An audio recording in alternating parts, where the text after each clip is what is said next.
If you're working with small details and things are going to stick on, prep first by putting some double-sided sticky tape onto the back of your card. Don't use a pencil to mark out your work. Use the knife. It'll give you a really sharp, small, tiny point that's really accurate. It also means that you can locate the ruler by just popping the knife in the hole, and it gives you a wetting edge towards it.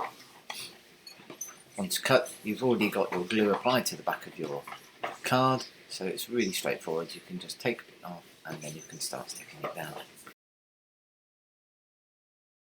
So earlier we talked about breaking shapes and buildings down into simple geometric forms, and a similar process applies to any detailing that you look at. You want to look at details as layers, and you want to be able to break them down into simple, thin, independent layers that you can apply to geometric forms.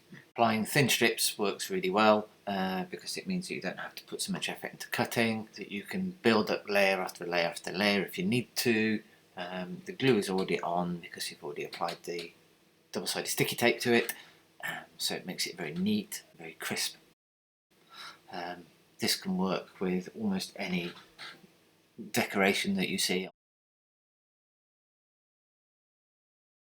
So the principle of layering up details works really well, and obviously if you have access to a workshop and timbers and stuff like that, you can use this principle to make things that are really quite thick.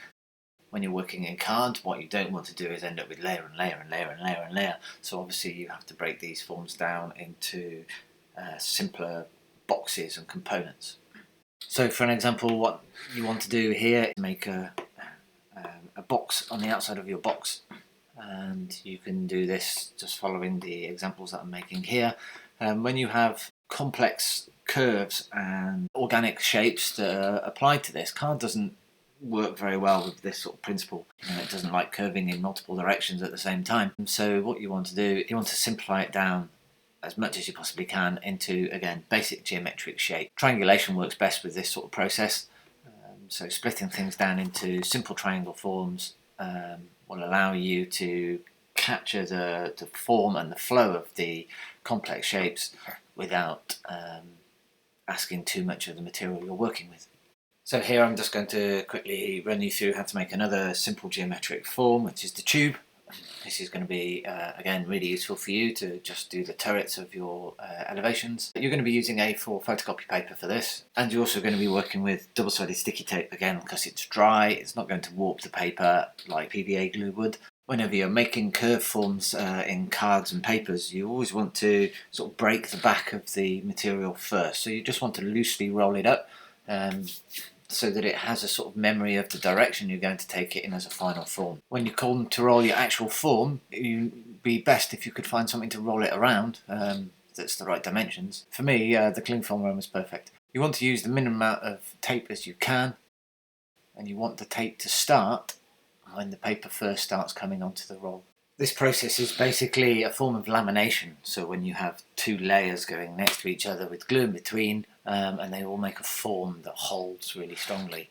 You see this in all sorts of things in building design and furniture design. The important thing with laminating is that you need to make sure that the two layers that you're putting together are really, really close.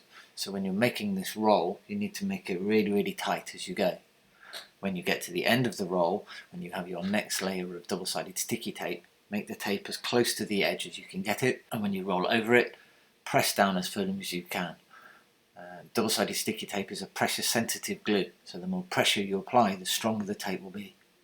Slide the tube off the former at the end, and there you have it. Hang on to the former, as it will prove to be useful later on when you're applying detail to your tube.